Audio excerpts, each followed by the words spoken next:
Bonjour. Comme le docteur Maka vous a dit tout à l'heure, pour commencer, je vais vous parler des nouveautés en vaccination hivernale. Et déjà, pourquoi parler de la vaccination dans le cadre de bon usage des antibiotiques?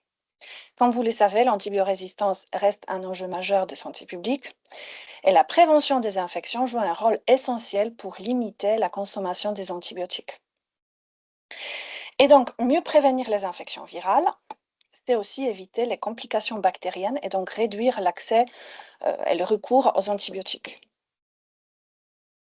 On va commencer par la vaccination contre la grippe. Et donc, chaque année, en France, la grippe touche entre 2 et 6 millions de personnes et jusqu'à 15% d'entre elles euh, présenteront une complication bactérienne, une surinfection bactérienne. Et malgré toutes les idées reçues et persistantes, la vaccination reste le moyen le plus efficace pour prévenir ces infections. Et pourtant, la couverture vaccinale en France reste assez basse parce que seulement une personne sur deux de la population à risque reçoit le vaccin, un soignant sur cinq et une femme enceinte sur cinq. Et pourtant, une meilleure couverture vaccinale contre la grippe aurait pu avoir un impact direct sur la consommation des antibiotiques parce que moins de grippe, c'est aussi moins d'infections bactériennes secondaires et donc moins d'antibiotiques prescrits. Actuellement, en France, nous avons à notre disposition 5 vaccins. Donc 3 vaccins standards, Vaxigrippe et Influvac que vous connaissez bien, et Flucelvax qui est disponible sur le marché depuis 2021, qui a le même prix que Vaxigrippe et Influvac, mais avec une petite différence parce que on obtient ce vaccin pas à partir des œufs embryonnés, mais à partir des cultures cellulaires des mammifères. Donc, en fait, ce vaccin peut être proposé aux personnes ayant une allergie à la protéine d'œuf. Et ensuite, nous avons deux vaccins qu'on peut proposer à la population un peu plus âgée, donc les personnes qui ont plus que 65 ans. Fluad, c'est le vaccin qui a la même composition que les vaccins standards, juste on a rajouté un adjuvant, un squalène, donc c'est de l'huile, pas aluminium, qui booste un peu la réponse immunitaire et donc qui optimise la réponse chez les personnes âgées.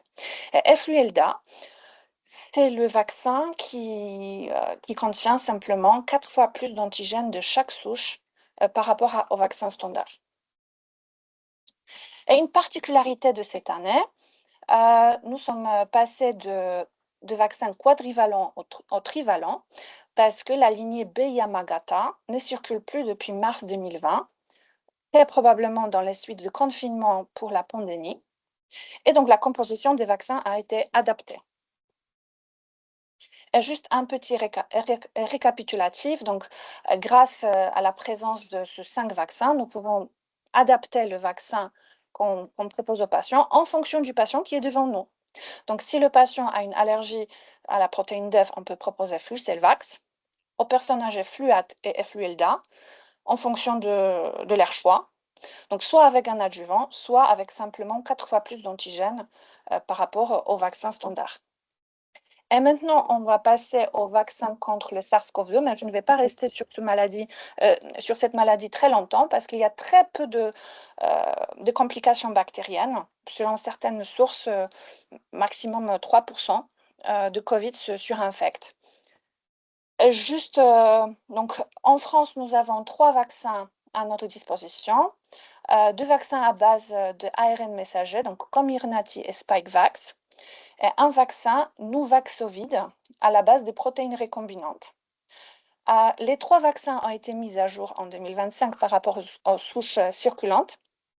En revanche, j'ai l'impression qu'en France, nous avons du mal à commander Nuvaxovid,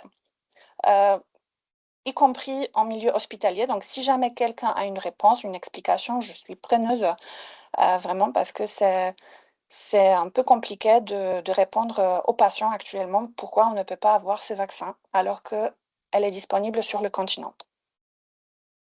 Et encore un petit mot par rapport aux personnes qui ne tolèrent pas les vaccins contre contre le SARS-CoV-2.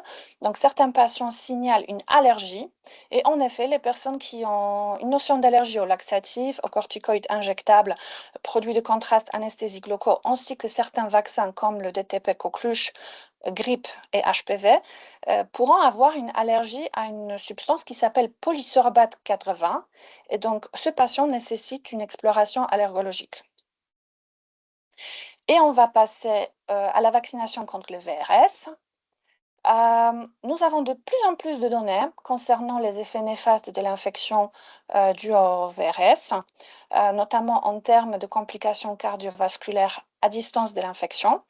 Et selon les estimations, en période de circulation intense de VRS en Europe, on aurait un excès de mortalité d'environ 95 de décès supplémentaires pour 100 000, ce qui justifie le travail sur les recommandations contre cette maladie. Actuellement, nous avons 3 vaccins, dont 2 qui sont disponibles en France, Abrysvo et Arexvy. Les 2 coûtent environ 200 €, mais Abrysvo est remboursé, mais seulement pour les femmes enceintes entre 32 et 36 semaines. Mais il y a un projet de remboursement pour une population plus âgée. Abrysvo et Arexvy, ce sont des vaccins à la base des protéines recombinantes.